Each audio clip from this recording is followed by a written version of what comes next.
आपल्या परिसरातील ताजी अपडेट बघायची आहे ना, तर मग आजच ती 24 तास या आपल्या YouTube चॅनलला लाईक करा, शेअर करा, सबस्क्राइब करा आणि बेल आयकॉनवरती क्लिक करायला तर अजिबात विसरू नका।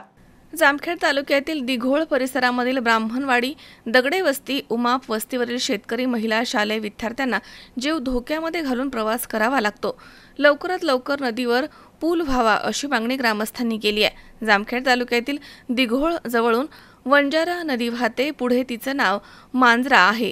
नंतर हीच नदी गोदावरी नदीला मिळते। नदीच्या एका बाजूला दिघोळ आणि दिघोळ गावामधील ब्राह्मणवाडी दगडे वस्ती उमाप वस्ती हे दुसऱ्या बाजूला आहे।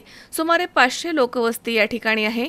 येथील शेतकरी शालेय विद्यार्थ्यांना दिघोळला ये-जा करण्यासाठी एकतर बीड जिल्ह्यामधील पानसंगरी मार्गी 12 किलोमीटर अंतरावरून ये-जा करावी लागते किंवा नदीवर प्लास्टिक पिंपाच्या साह्याने केलेल्या तराफ्यावरनं शेतकरी महिला शालेय विद्यार्थ्यांना जीव मुठीमध्ये घालून ये-जा करावी लागते।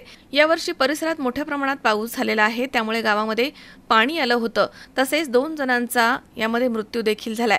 नदीवरती पूल नसल्यामुळे ब्राह्मणवाडी दगडे वस्ती उमाप वस्तीवरील नागरिकांचे खूप हाल होत आहेत। दूधवाले शालेय विद्यार्थी यांना दररोज या ठिकाणावरून ये-जा करावी लागते, त्यामुळे नदीवरती पूल करावा अशी मागणी आता जोर धरते।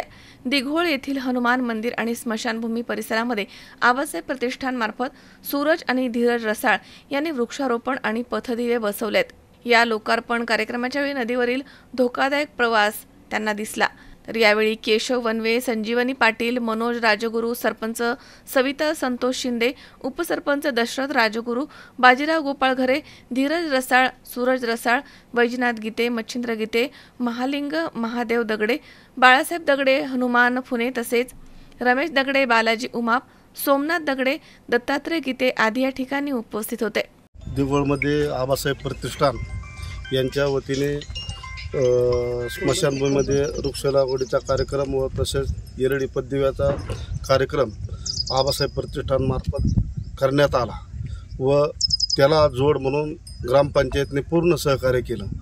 आमचे बंधू दशरथ राजगुरू हे सातत्याने धीरज आणि दशरथ ही एक नंबरची दिघोळमध्ये जोडगोळी झालेली आहे। कुणालाही असं वाटतं की याला काय अडचण आली तर या दोघांशिवाय तिसरं सोडवणार नाही, असं यांच्यापाशी सगळं अडचणींचे प्रश्नांचे उत्तरं पण ही जागेवर सोडवतात। तसेच दिघोळमध्ये अतिवृष्टी झाली त्यावेळेस आपल्या महाराष्ट्र राज्याचे सभापती माननीय राम शिंदे साहेब व कलेक्टर साहेब, SP साहेब, शिवसाहेब हे सर्व प्रशासन दिघोळला आले।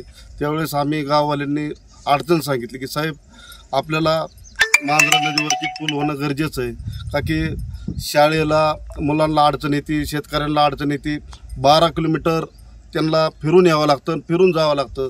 तर हा मराठवाड्याचं प्रवेशद्वार आहे, तरी हा पूल होणं अत्यंत गरजेचं आहे।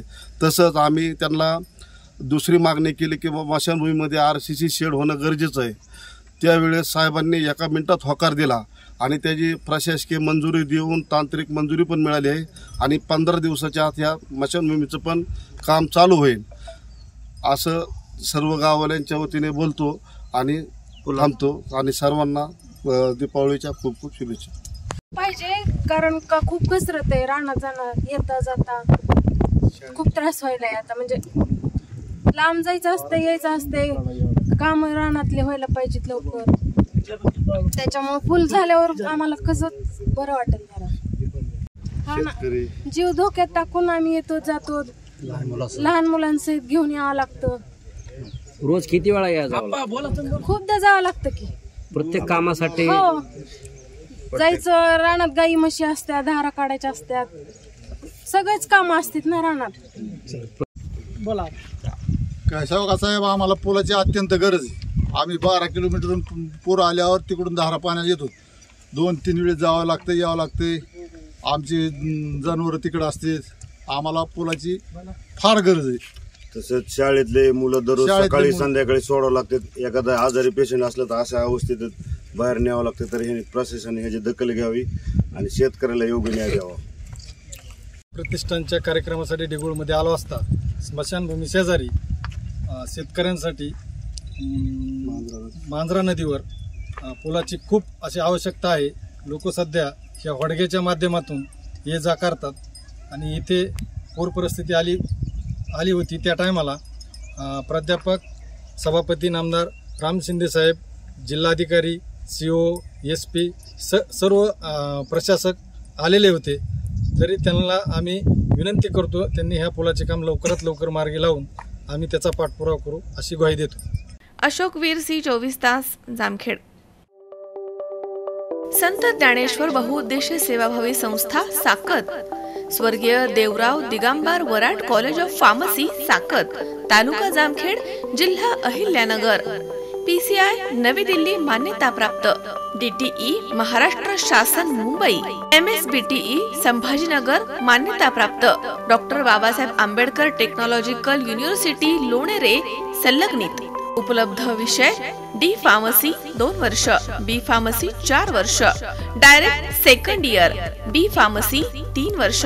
वैशिष्ट्य अनुभवी प्राध्यापक वर्ग, सुसज्ज प्रयोगशाळा, ग्रंथालय आणि इंटरनेटची सुविधा, खेळाचं मैदान, कॅन्टीन आणि बसची सुविधा उपलब्ध. औषध निर्मिती शास्त्र अभ्यासासाठी टेबल गार्डन उपलब्ध. वसतिगृहाची सुविधा उपलब्ध. डिजिटल क्लासरूम्स, प्रशिक्षण आणि करिअर निकाल प्लेसमेंट सेल, अल्पसंख्याक, EBC आणि मागासवर्गीय विद्यार्थ्यांकरिता शिष्यवृत्ती उपलब्ध. तसेच मुलींसाठी 100% मोफत शिक्षण. स्वर्गीय Devrao Digambar Warad college of pharmacy साकत. प्रवेशासाठी कॉलेज चॉईस कोड 5533. संपर्क प्राध्यापक अरुण देवराव वराड, अध्यक्ष श्री कैलास देवराव वराड, सचिव प्राचार्य doctor Goraksh Bargale. Mobile number 96 23 51 25 11, 77 74 96 51 63, 96 23 85 83 96 आणि 74 98 89 09 06. Admissions open.